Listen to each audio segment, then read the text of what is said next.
Hello, TNA fam. We are back here at the Impact Zone podcast, here to talk more TNA wrestling shenanigans. And today, I want to talk about the upcoming taping schedule. It isn't really a taping schedule per se, because there are a lot of live events, but a lot of the live events also have a taping with them. So I guess the touring schedule, or just the schedule of having these live events into tapings, whatever you want to call that. The schedule of going around at least for the next 6 months or whatever it is, because that's what Carlos Silva sort of said. We might be doing this for 6 months or whatever it is, and then we might reevaluate like where we're at and like how we've gone. And I actually think it's so genius in many ways. But the thing is, in many ways, I do think that I kind of already have the very distinct feeling about how the live episodes will go. The live episodes will go at least twice as good as the taped episodes. Now, something that I have found out in some of my research, or somewhat of some of the research that I have been doing and hearing about and whatnot, is that the AMC network is 3 to 4 times as big as what the Anthem Access TV distribution was. Now, that actually doesn't sound like a lot, because, like, a lot of people were saying before that, TNA wasn't kind of getting basically any views, and saying, maybe 3 or 4 times that isn't really that much. Like, if it was 10 times, then you could start saying, oh, yeah, that's a lot more, but, like, that actually is starting to get into a million then. That's actually where we'd be, like, or close to. I think it is. No, it'd be 100,000 then. No, it's like 100,000 something, like, to 200 something thousand. That's where they're at, I think, actually, just having gone back and quickly re-looked at the numbers. So maybe like a little bit over 200 something thousand, something like that. I think that's like their maximum. So 3 to 4 times that, like, I think that's where you've got to start saying that's what we've got to expect as a bare minimum. So what's that? That's like 600,000, 700,000, something in that range. Um, that's something like that would be the floor that I feel like they should shoot for. Like, if they go any lower than that, then you know that there's a big frigging problem. And of course, if they go a lot higher than that, if they get into the millions, then that's really good. Like, only WWE, I think, is doing in the millions every now and again. And that's just main roster. Um, and I think some football and some, like, I don't know the US demographics very well, but I know, like, like, a lot of their college sports and football and whatnot get a lot more viewers. Live sports and whatnot get a lot more viewers. Live events get a lot more viewers. And that's the thing that I was sort of saying there before as well.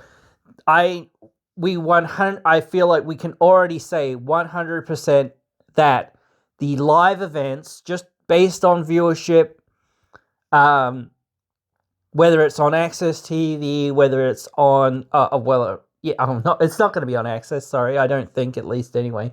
Whether it's going to be on AMC TV, whether it's going to be on AMC Plus, whether it's going to be on TNA Plus or whatever, the numbers, I think, will be much higher on those live episodes than on the taped episodes, because even if this schedule where they have like maybe 1 or 2 episodes taped after, or maybe it's just little things backstage. I don't know. It depends what they're actually taping.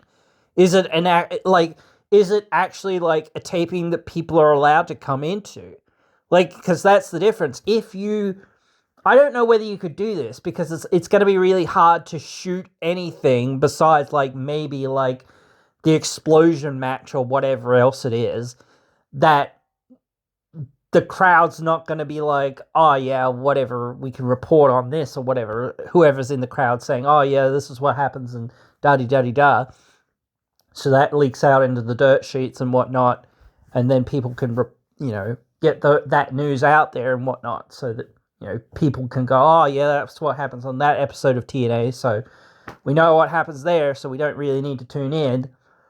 That's a big mindset. Like, even if you are excited about something or whatever, and this has happened with NXT too.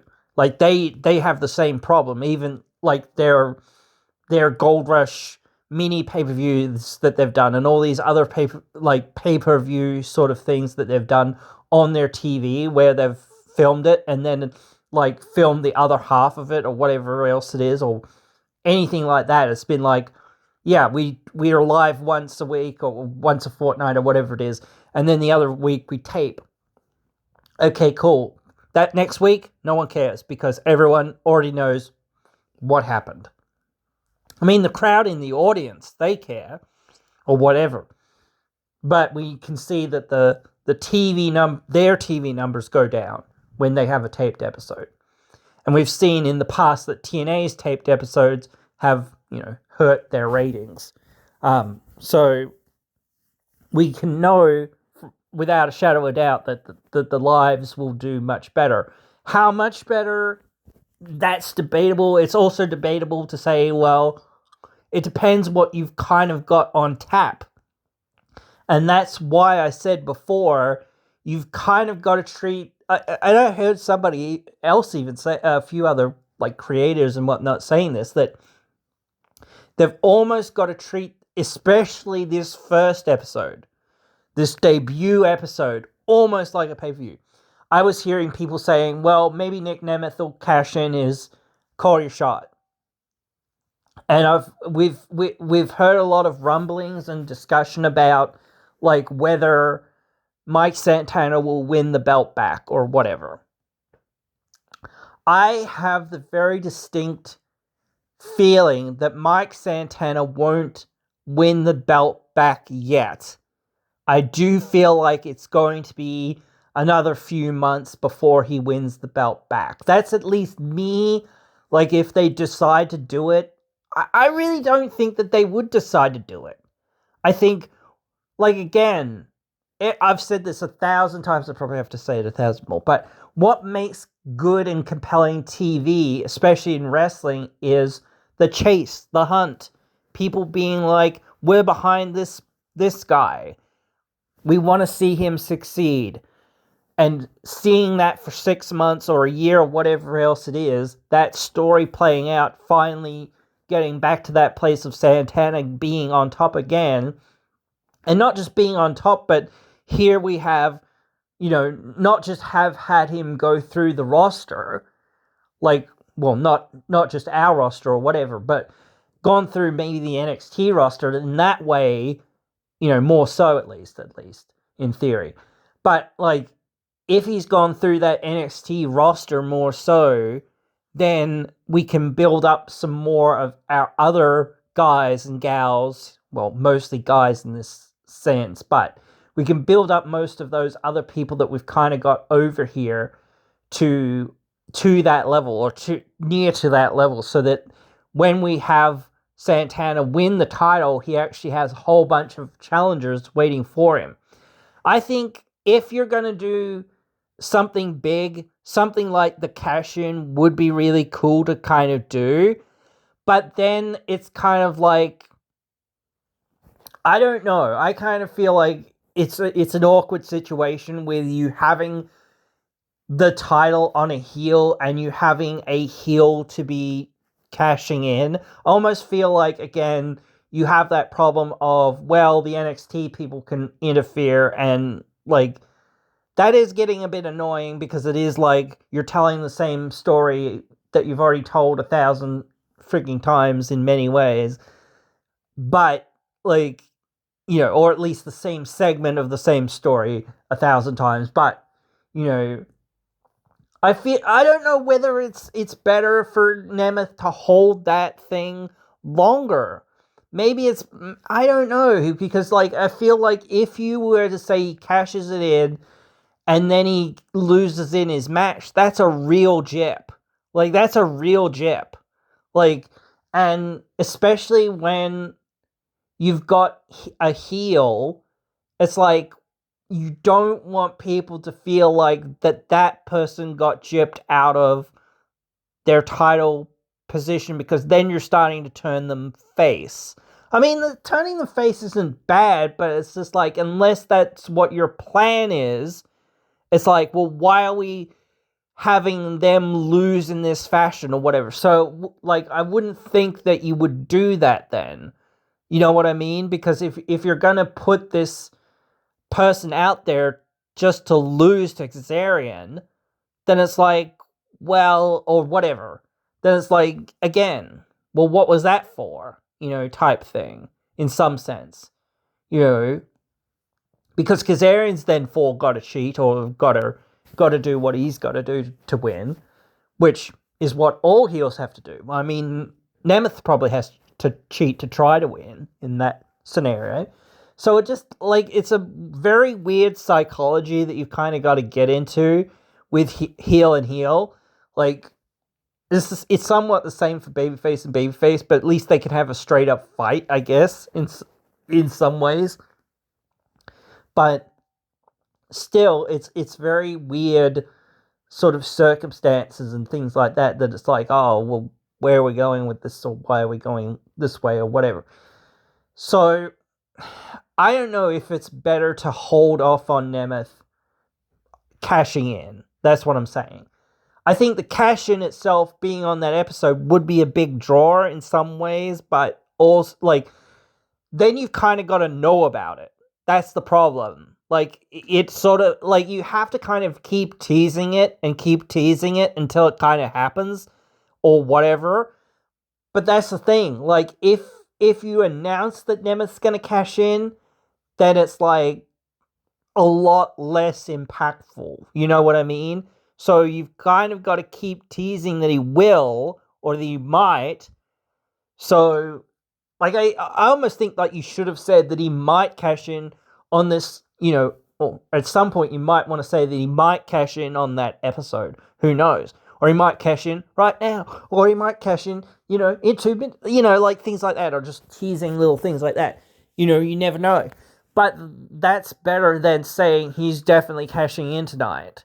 Like, I feel like if you're gonna get somebody to cash in, it's one of those things of saying, like, why here, why now?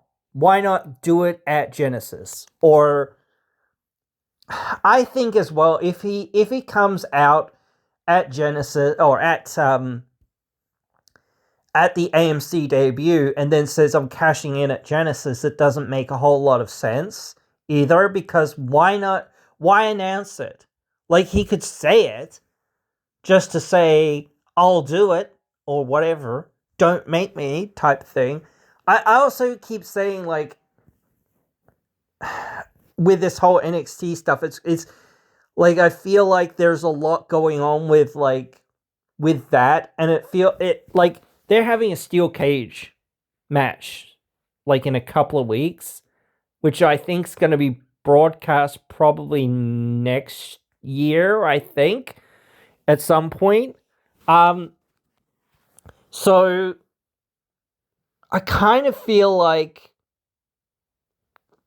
if you're looking at, like, that, like, usually cage matches, those sorts of matches are feud ending matches. Like, I don't see the, I don't know, the design, the direction of having the cage now in some ways, but then again, you're probably not gypping people, but you're gypping people by saying, this is sort of like a feud ender, but we're going to use it to continue the feud. But where can it go from here type thing, because you've done a cage match. You haven't really done a whole lot of matches, honestly, but like you've done one of your bigger matches or match types or whatever. Like there's only so many like escalations that you can do. The same thing with like Danny Luna and Indy Hartwell. Like I said, like they've already had that street fight, so you've already leveled it up to that level. Now you're having this dog collar match. Like I don't think there's much. Like what else could you do with those two? Like there's not much more you could do with those two. So I think the feud, at least for a long time, at least for like more than 6 months or even a year, has to be done after this match ends.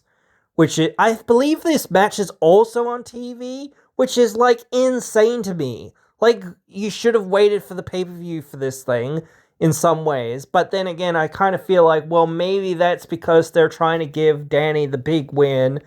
Maybe, and I said that before, but I think maybe they're trying to give her the big win so that, Zaya or Lee, whatever, sorry, has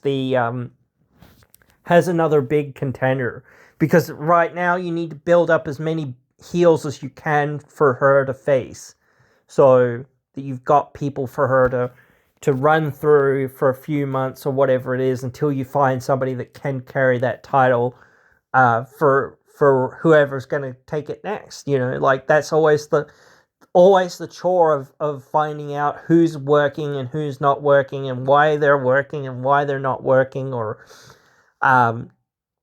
whatever. Who do fans have interest in?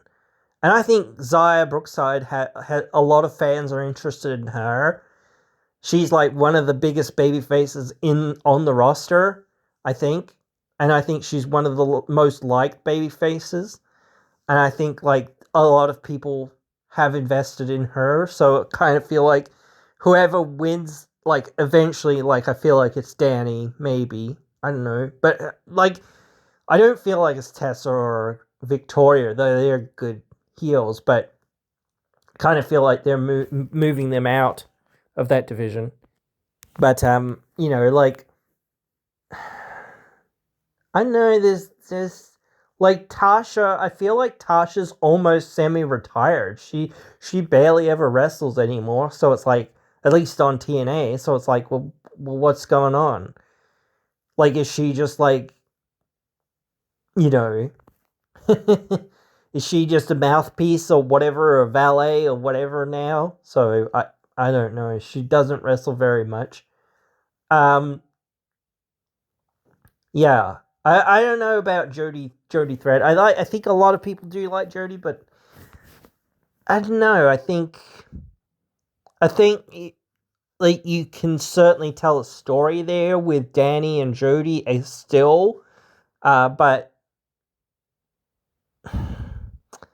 I don't know. It is almost a weird position. I almost feel like Danny should win it at some point down the road, like, and then you go from there and say, okay, maybe Danny should come over to Jody and say, hey, I actually want you to take this or whatever.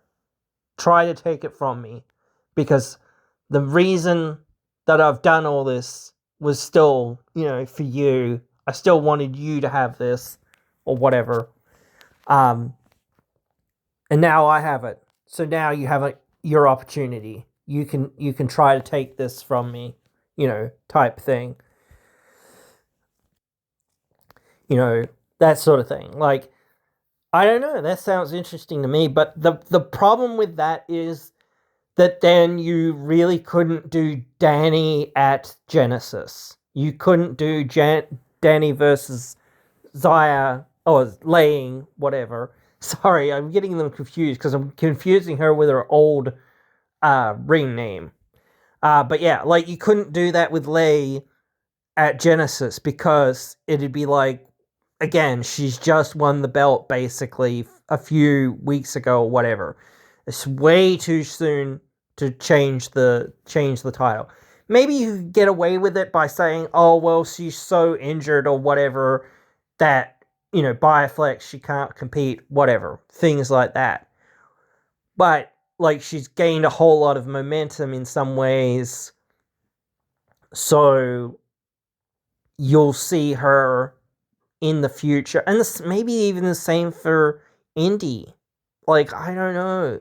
Like, it sucks because, like, that's taking two of your more major people out of competition. Like, not just for a storyline, but for a storyline. But that means, like, realistically, you could start focusing more in on them as characters, as saying, like, you should be showing Indy's heroic recovery path, like her, fighting through the injuries that she's got. And I don't know what you could do with Danny to show her in a bad light in that regard, but you have to kind of, like, show her in the opposite light of, like, she's taking almost shortcuts or whatever. She's not as heroic or whatever in her recovery, but she is recovering or whatever. Or maybe she's just, even though she's, like, doing her recovery, she's more arrogant or whatever about it and things like that. Maybe you could do it that way, I don't know. So at least, like, they're on TV that way, and then you're still got them kind of, they're not wrestling, but you still get to see them, and you're always getting that sense of, oh yeah, they're out, they're injured, blah, blah, blah. Yeah, sure, whatever. They're on their road to recovery. Indy's, fighting, whatever, punching up, blah, blah, blah. Here's Danny doing the same, but she's all arrogant and whatever else about it. But Indy's, like, all heart and all soul and all, like, grit, and I've got to get there. I've got to get back and da-da-da-da. But what am I going to do when I get back? Like, I've just lost that big match or whatever, like, and Danny's like, ha ha ha, won that big match, so I'm all full of, piss and vigor and whatever, So again, like, I do understand the whole, like, especially, like, I want to narrow down on the very first episode. Narrow down on that very first episode. That very first episode is very, very important. And they need, like, this is what I was saying. It needs to almost be treated like a pay-per-view, like its own separate event, because it's its own separate event that is very important and very monumental in many ways. We know that they've got to plan something really big, or not just something, a lot of things. A lot of things have to be, when you're going into this show, and it can't just be promoted a week or so beforehand. You've got the next 3-4 weeks, whatever it is, the next month or so, to say, right, what are we going to do?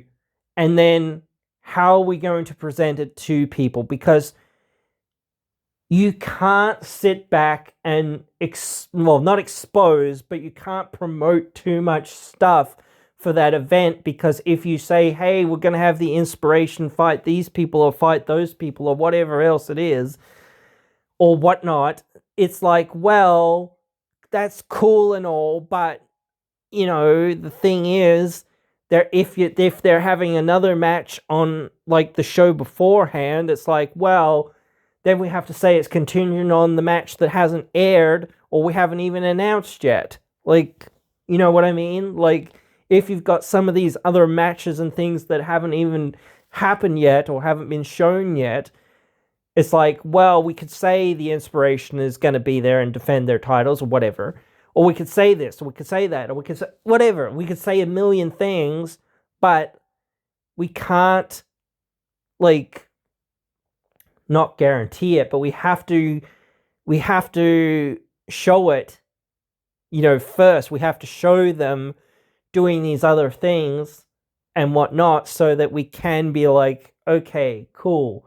We've gone through all those things, but now we're here in the new year, and, we're going into this AMC debut, and they're like, especially you really need to hype that first episode up, especially since it's live.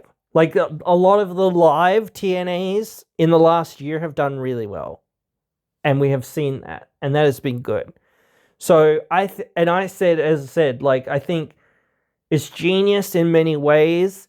I think the schedule of 1 week on live, 1 week off, well, the next night tapings, i.e. the next week off being a taping, means that it's more live more often. It's live every other week at least. Maybe that's not going to be sustainable for a long period of time. That's why they sort of said, well, we want to see where we're at. Like, and I don't know, like, we knew that, like, in the old days, whatever, that the viewership would halve when people knew what the spoilers were. So when there was a live episode, the numbers were double whatever they were based upon the episodes that people knew what was happening and what spoilers were and what was going on.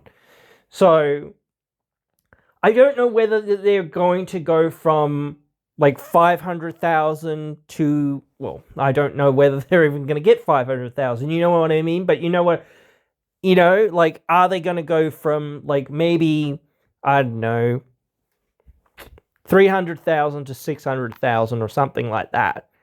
I don't know. Or is it going to be even less? You know what I mean? Is it just going to be the absolute most hardcore kind of people, or most interested people, or most, like, detached people from social media that are tuning in to see it? Now, I think, like, also the AMC Plus will help, because, again, like, you can just watch it, simulcasting on that, so it will be available to a lot more people than what is technically, like, available in US homes. I'm not sure whether AMC is available in Canada, Mexico, around the world. What I think that it did say that it was, but it's one of those things of saying, well, again, I'm not sure where the numbers will lie. I think, like, that's the biggest difference. Like, I think they're, like, look into saying, okay, well, what does it cost us to produce these live episodes versus what does it cost us to produce these taped episodes, and versus what is the level of interest for the live episodes versus the taped episodes. And we know, as I said, we already probably know the taped episodes are going to do way worse than the live episodes. So for the next 6 months, it's not an experiment per se, but it is an experiment. How much difference does going live make, and how much does it cost? So they've got to do this cost versus reward type thing. Yes, the live episodes get a lot more, probably roughly double the amount of viewers, maybe thereabouts, who knows. But again, if that's not enough to say, hey, that's covering the cost, well, not just the cost, but it's really covering the cost and is actually really worthwhile us continuing to do these live episodes, and it's even, like, beneficial to us to say, no, we need to go live every single week. We need to go live every single week, because we're losing that much interest from fans when we're taped. We need to be live. We just have to be live. We cannot go without being live. If we go without being live, we're shot ourselves in the foot. And, like, WWE back in the day, even during the Monday Night Wars, they were taped. But back then, there was no, like, well, there was some amount of internet, but there wasn't social media. There wasn't this, like, there was the fan sites and whatnot, but they were kind of, like, hard to get hold of, and still, like, news reporting wasn't that strong back then. Social media or, internet blogs and other things weren't that strong back then. And even if they were, like, your bandwidth was horrible back then. So again, even if people could tell people what, was happening, like, you still had Wrestling Observer, obviously, so you could get the news through, like, the Observer or whatever, and things like that. So obviously, like, I think that's how Eric Bischoff and some of those guys got, like, the results of Raw and whatnot, and said, hey, by the way, it's a taped show. You can, here are the results. Such and such beats such and such does this, blah, blah, blah, blah, so on and so forth. Don't turn that channel, because nothing, now you know what happens on their show, so, now you can just watch our show, and maybe you catch the highlights or something or whatever. But yeah, like, I don't think that really hurt their ratings all that much back then, because, like, it was a different time, and I think, like, so many people were invested in wrestling at that time. Not to say that people aren't invested in wrestling now, but people's investment for wrestling isn't as great, like, especially for it's something that they're not already watching. That's the thing. Like, that's like the conversion rate thing that we've got to do. We've kind of got to convert people to saying, give this a chance. Give this a chance. Let's see what they can do. Because if you say, I'm not tuning into TNA, that crap, whatever. Or even if you say, I'm not going to give them another chance. They've burnt me too many times, or whatever else, anything like that. Well, that just means, like, you should never have given WWE a chance back in the 90s or the mid-90s or whatever it was, when they finally got hot or whatever it was. You should never turn back into WWE when they did anything after you stopped watching it for a few months or for a few years or whatever it was, just because suddenly they had a new hot angle. It's the same thing. It's just another company saying, hey, we've revamped ourselves. Hey, we're going to do something, new and exciting and cool and whatnot. So, and from now hearing a lot of the people talking, like, I guess I didn't really, and this is the thing about not being in the US, guys. I keep saying not in the US, so I don't even, and I'm not even in America or the Americas. So again, I have no idea about, like, the whole US stuff and their broadcasting and how big AMC is and whatnot. So, like, people were saying, like, this is as big or bigger than being when they were big on Spike TV back in the day. And that's cool. That's crazy. That's great. That's what we want. We want to be on the biggest platform that we can be on. And, like, again, AMC Plus will help with that. And that's why I said, hey, we need something with a streaming deal as well, because, well, and I think most places now have to have to have a streaming service, because it's like, well, if we don't offer a streaming service, then we're just, like, left in the dust, like, cable is becoming a thing of the past. And, like, we just cannot reach every single home, every single place, every single where, so we might as well just have streaming. You can get it through this, so there you go. But yeah, I think the schedule, like, it might change, I don't know, but, like, at least for the next 6 months, I think this is going to be the model. We're going to have our monthly specials or our monthly pay-per-views, whatever you want to call them. Then you're going to have your tentpole pay-per-views every 3 months or so. And then you're going to have, like, your TV, well, I'm going to say your flagship TV show and your quote-unquote B show, Explosion. Now, like, they did say that it is a 2-hour show. They're still doing, I believe they're still doing a 2-hour show on access right now. Like I said before, the ideal thing to do with these shows is cram as much stuff in as possible.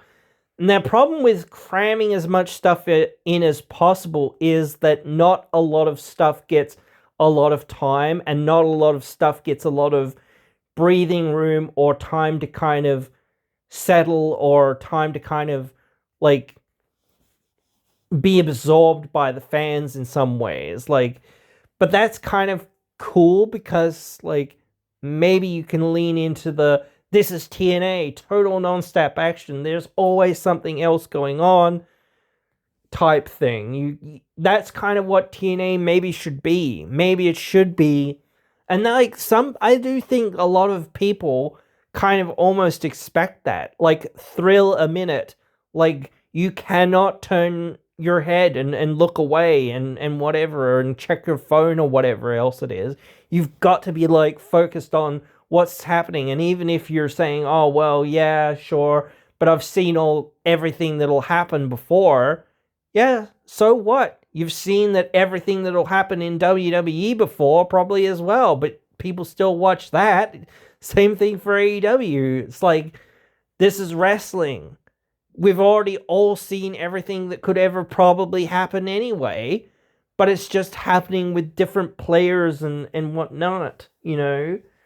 So I think that is the beauty of seeing some of this, and people who say, oh, they couldn't do anything that would make me care.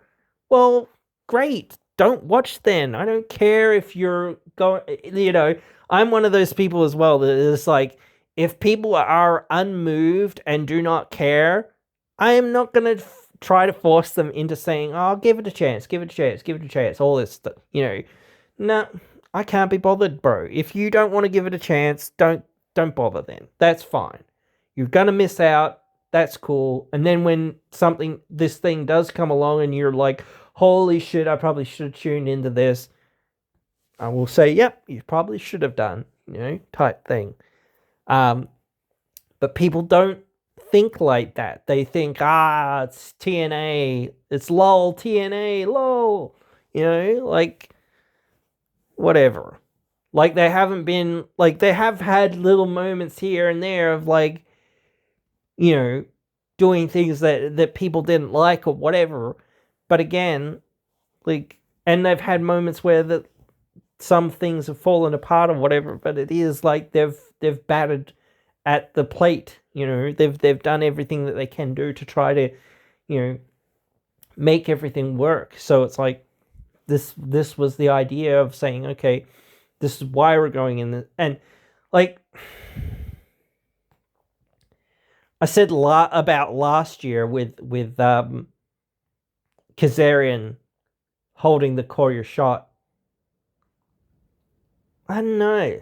I think like maybe what you should have done, maybe, is, and maybe you should do this in the future too, is have more times that the Courier shot can be challenged for again. Like somebody, like when, I believe it's only happened twice or so in WWE where like Mr. Kennedy won it, and then Edge beat him for it, and then cashed it in.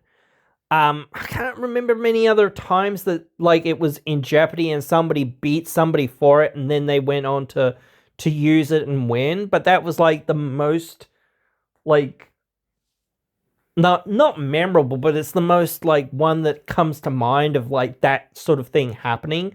But I do think like it's tough because again, it's like, well, when you win, you get your name on the trophy, so to speak.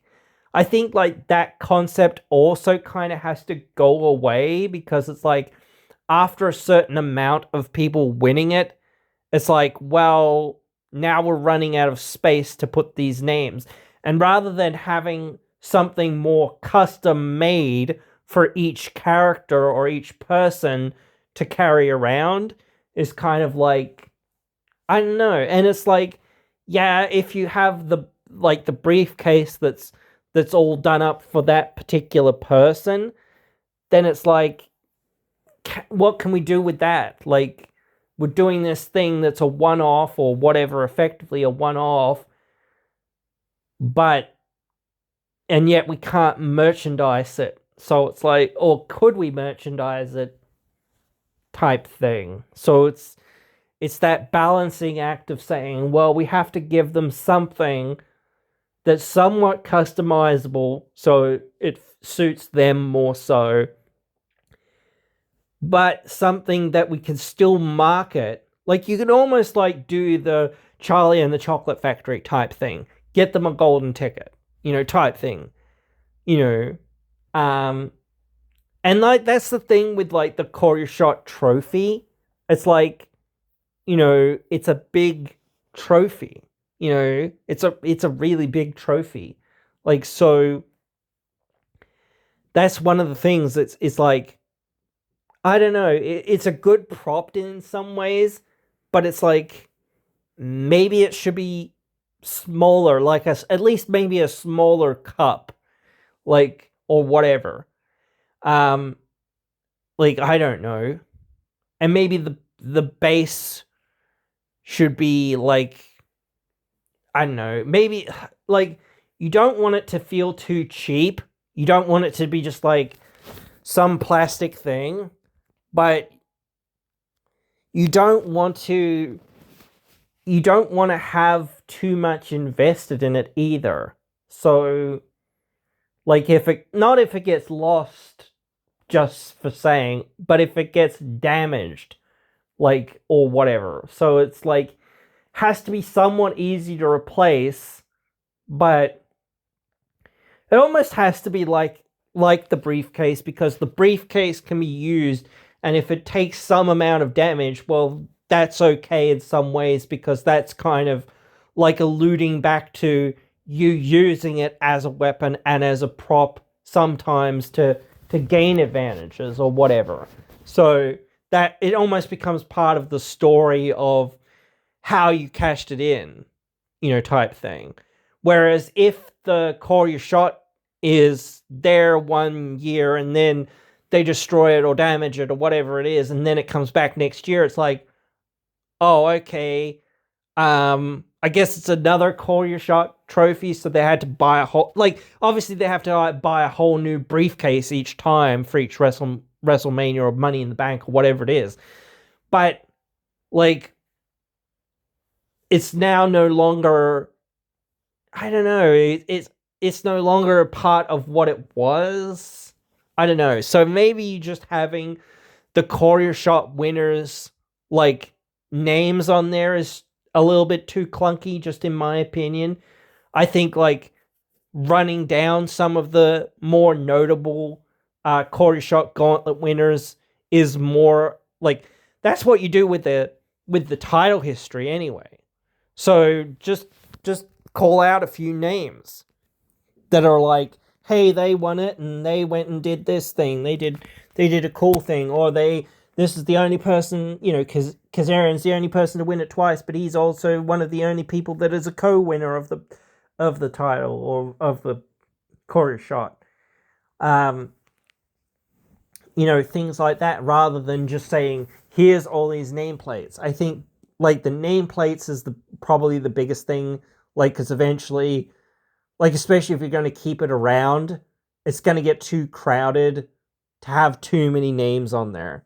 So just saying, hey, these are the people that won it off the, a few people off the top of your head, like, you're always going to talk about Seth Rollins. Like, they don't have Seth Rollins or whoever else run around with a briefcase that says, every single person that won the briefcase or whatever. They don't even mention the people that, have done amazing and legendary things with the briefcase if they're not with the company anymore, or not even wrestling sometimes anymore or whatever. So, some of those legendary moments have been kind of pseudo erased just because Edge or whoever isn't with the company anymore. So it's like, yeah.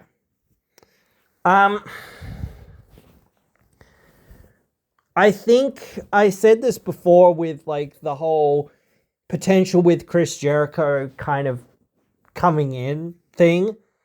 That my question would be if he's going to debut on this episode, which is a huge if, I want to preface that, is that how would you tease it enough so that people feel like, oh, like there's already a bit of a tease in the air. Like, but I think like obviously you have to go to Chris and say, hey, Chris, want to come work with us for 6 months or whatever it is? You know, we'll give you a big time deal, and you know you'll be, you know, the top guy for, you know, or at least in that top guy position for 6 months. Or whatever it is, I don't know. Yeah, again, like we'll wait and see. But again, like I feel awkward about that too because as I said, it's like, well, maybe if you're bringing him in, like I said, like it's always this if. It's like, well, he's not going to win the title right away. So, yeah, what program are you going to kind of try to give him? You know, you've got to give him a world title level program. You know, you've got to give him a main event program if he's coming in. And I still have to say that's a big if. But that would be a great thing to do, honestly. Like, that would be a huge thing to do. Absolutely. No matter what some of the naysayers say about Jericho and whatever, he's still one of the biggest assets that they could, you know, in theory get. Killer Cross, you know. I don't know what he's kind of doing, but he's out there, and if they said, hey, look, you know, we know that there's been some problems in the past and whatever else, but this is a new regime. We'd like you to come in, and we're going to pay you well, and, you know, there's, like, everyone's going to be professional with everyone, and there's going to be no bad blood, and we're all going to work together because we're all here to try to make, you know, professional wrestling, you know, the best it can be. Our professional wrestling, their professional wrestling, we're all in this together, but we're all, you know, in this boat, you know. And we're all here to show that we can be, you know, competitive, but, you know, also, you know, entertaining, you know, whatever.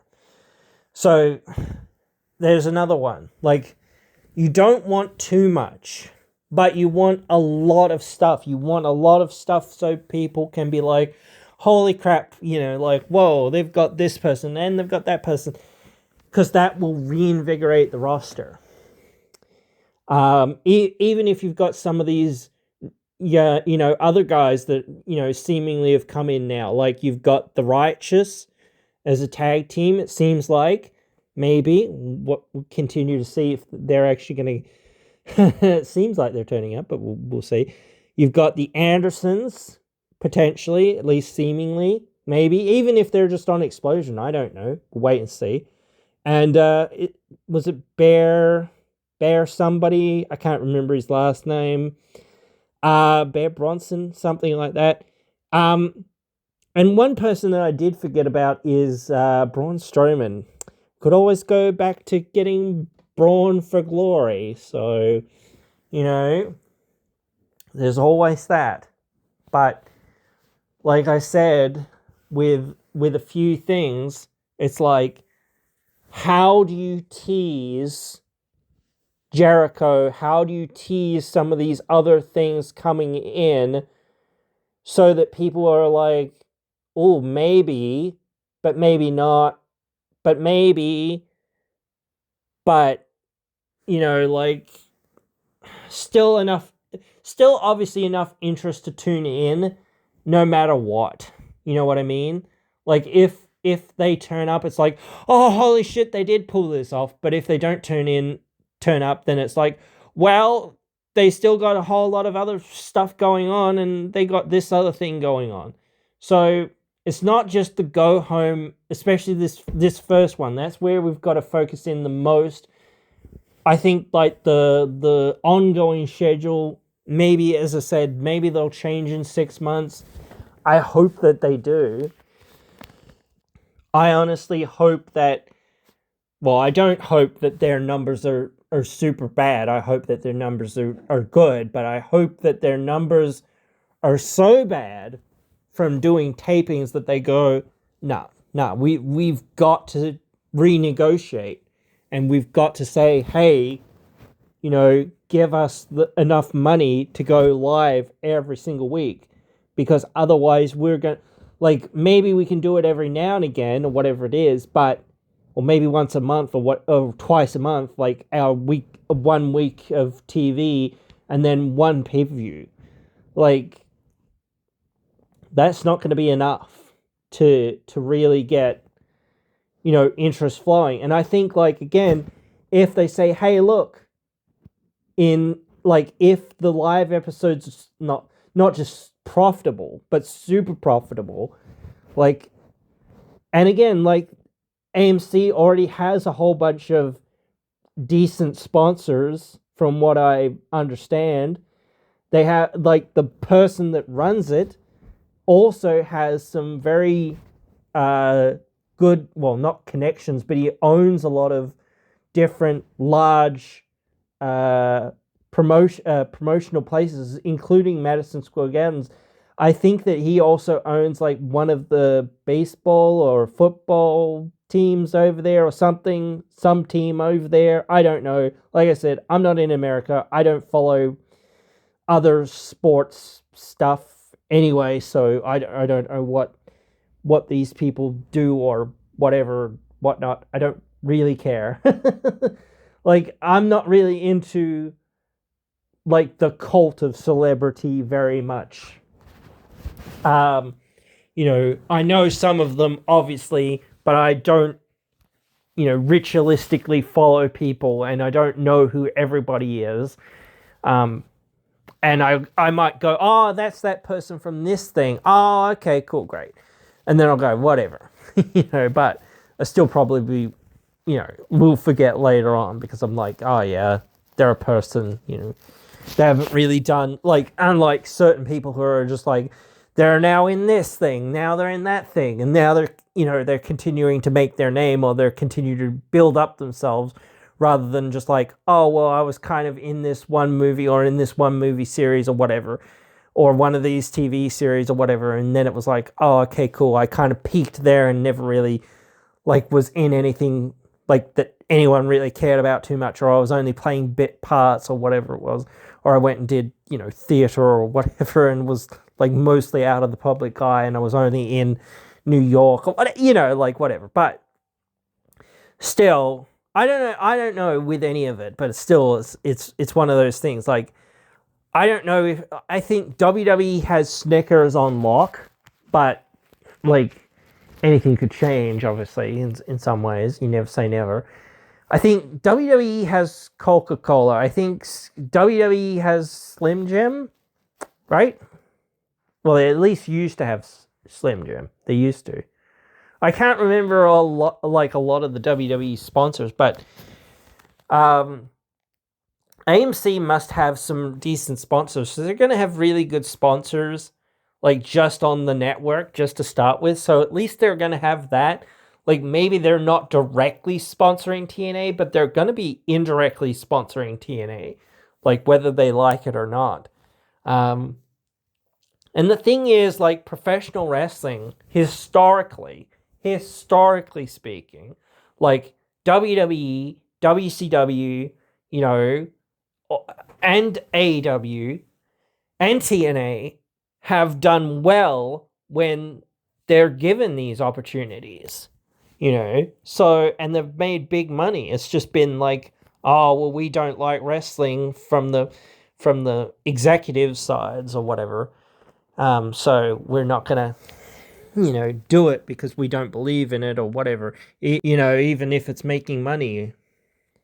But it's just one of those things of saying, well, what, like I said before, we've got to hit this out of the park. But it's not just saying, let's announce that we've got Chris Jericho, or let's announce that we've got this person or that person or whatever else it is. The thing is, you've kind of got to have fans do, well, not just fans, but speculation do a lot of the work for you. You know what I mean? But you've got to have enough teasers. Like, we remember back when WWE had their releases, and they basically just said, hey, let's just tease everyone's coming here or whatever in 6 months or whatever it was or whatever. And they did that. Just do that. Just say everyone is coming here. Everyone is coming here. Drop all these little hints of like, yeah, maybe this person's coming, maybe that person's coming, maybe this person's coming. They did those like 2 years in a row, was it? I think maybe they've done it more times, but I think like they had a fairly recent set of releases a few, like maybe 6 months ago or maybe more, and they never really did the same sort of thing where they were like saying, hey, what if these people turn up? What if these people cross the line? Like, so to speak. Actually, one of the biggest things that I did kind of hear about, and this is kind of like interesting to me, because Carlos Silva has appeared on WWE NXT, would maybe Shawn Michaels and or Triple H appear in the Impact Zone? Would that be like, I don't know whether that would draw that many people's like attention to be like, oh yeah, Triple H and that are in the audience. Like, like, I don't know. It's interesting, isn't it? Because it's like none of them, or neither of them, or whatever, I believe are like in ring anymore. So it's like, so what? I was actually thinking like Undertaker's also kind of involved in some of this, and like, who else is from WWE that's like creative, that's kind of already been in TNA? Mickey James, Nick Aldis. Maybe you could get them there, like, I don't know. I don't know. Like they said before with like, there could be AJ being there. Like, obviously you could like say like some of the TNA originals would be there. That'd be cool. But like, or you could tease that they could be there.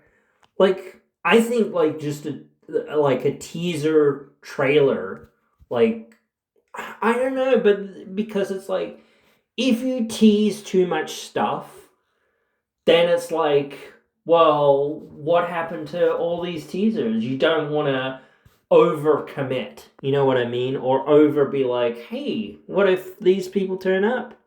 And then not deliver. It's like, that's shooting yourself in the foot, and it's like damages the confidence like of the viewer and of the audience. Like, it's not like it isn't like you're really lying to them, but it is sort of pseudo lying to them, of saying, hey, we're sort of promising this, so you kind of got to deliver on it, or at least enough of them for people to be like, oh yeah, whatever. They delivered on most of those things, and they delivered on the more important ones. Now, I think, like, again, I don't know. Maybe I should talk about like talent retention in another video, because I do feel like it requires a lot more discussion in some ways, but it does feel like they're retaining most of their talent. But do they really need to retain like everyone, and like everyone long term? I don't think so. Like, obviously you need enough, like I say this a lot, you need enough big names for people to be like, oh shit, yeah, we forget that TNA has this person, and they have that person, and they have these people, and they have them, or even if you say, oh, well, maybe they're losing this person or that person or whatever it is, it's like, well, or even if they're losing him in 3 months, 6 months, whatever it is, you're saying, well, they still have this person and that person and these other people and whatever else. So, again, you've got to have fans be able to be excited and be like, oh man, I've got to tune into TNA every week because, they've got so many people here that I'm excited for and want to see what's going to happen next. And, maybe, I don't know, it's going to be a pipe dream of saying they're going to have, all these different things, all these bells and whistles every single week. That's the thing. You've got to have a understanding of saying, well, we're not just going to have 500 debuts, or we're not going to have, or whatever it is,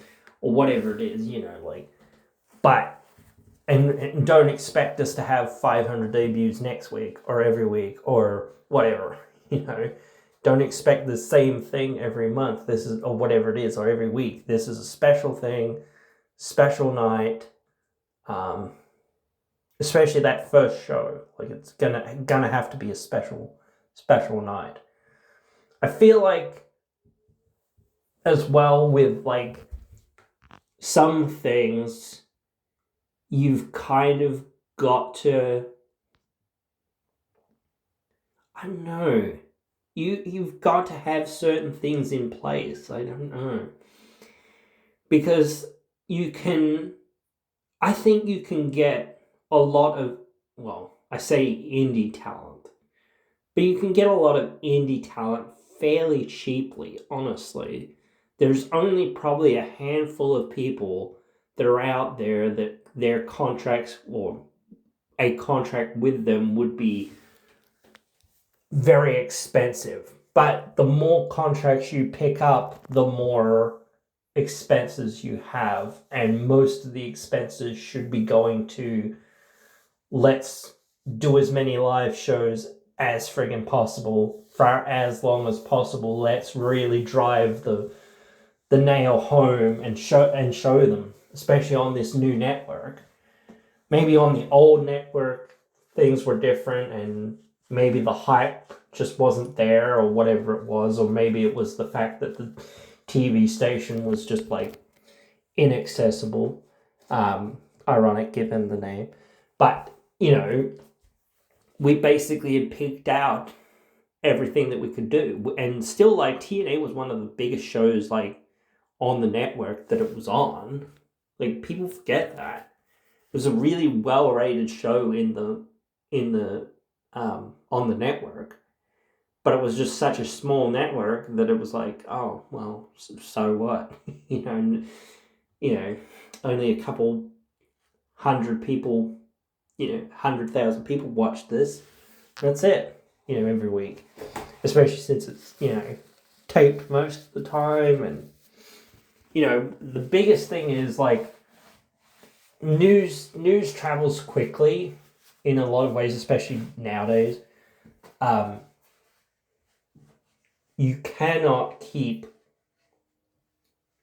it is very hard to keep a secret.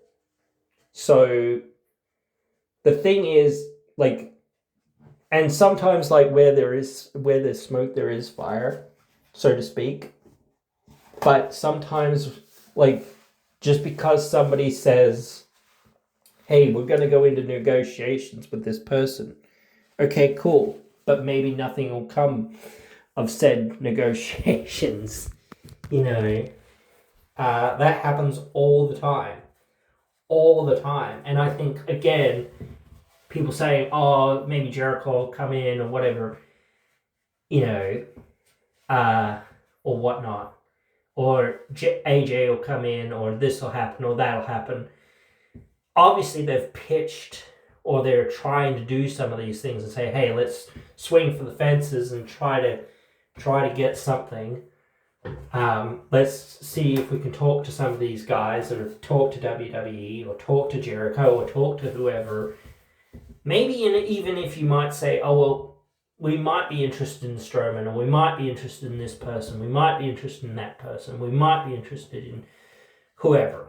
But, like, again, it's still a, like, not risk versus reward, but it is risk versus reward. You can't just invest in something that's not going to, translate to something. We want to see a return, or i.e. a profit on that said investment. That's what a lot of business is about. And like the businesses enforcing that and saying, okay, we're going to double down and, put more money back into the product and hire some more, better cameras. We're going to hire, better logistic or, support or whatever, or we're going to hire, whatever. We're going to find ways to make the job, the work easier, quicker, better, stronger, better, faster, etc. So that is like, obviously, like I said, and I've heard people say the production's been bad here and there. Certainly, it has been not the best here and there, but it's not the worst, dudes. Certainly, like some shows have been worse than others, or some things have been worse than others. But again, like, yeah, it's not the worst, guys. It still could be way worse. But yeah, like certainly, like saying, hey, we're gonna, upscale and we're gonna get, as good as what we can get or whatever, But you've got to kind of you've almost got to kind of know your whole costs for a year, or even 6 months. I don't know how much money like they've had afforded to them in the past. Like this is something that they have to avoid doing, where it's like we cannot just spend money willy-nilly. We have to invest in things that are, either long-term going to be of value, or in the short term going to be of value. So we're not going to sit here and squander our money and say we're going to hire literally everyone that we can hire, because there's no point, because if we don't have plans for that person or what have you, why are we spending the money and the time to bring them in? Like, no, like even if you say, well, this person's really hot, well, do we have plans to use them? Well, maybe we should, considering how hot they are, So that should be a reconsideration as well, of saying, hey, well, this person's really catching fire down there, and maybe WWE is not quite that interested in them for one reason or another, and same with AEW, they're not interested in them for one reason or another. So we can give them a chance to come over here, and we like that'll give us also a different vibe as well from WWE and AEW.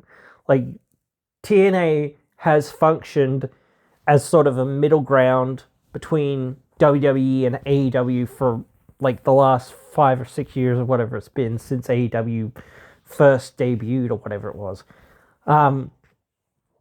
So like they're gonna have to continue to be that, because that's what they already are.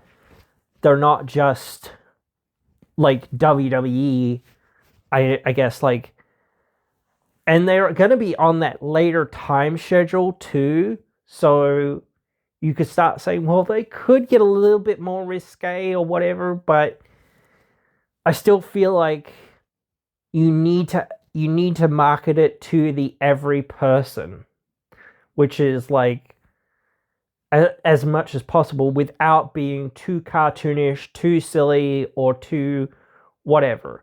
Like I said, like somebody was saying, they shouldn't have like like the ECW zombie on there, like the Sci-Fi Channel did, or whatever. Things like that, like things that just like what was the thing that the Miz and Morrison did with the Halloween? Was that for Halloween or what? I can't remember what it was for with the zombies and whatnot. I think that was during the COVID era, but I can't really recall. So yeah, but it was just such a weird, um, a weird thing. But yeah, they shouldn't do things like that. But they have to, like, you can't force people into wrestling. You can't force somebody to come along and say, "Hey, I love this or I love that about TNA," if they've never really gotten into it or they don't really know anything about it. If they say, "Hey, I used to watch wrestling back in the day. Used to watch WWE or whatever it was.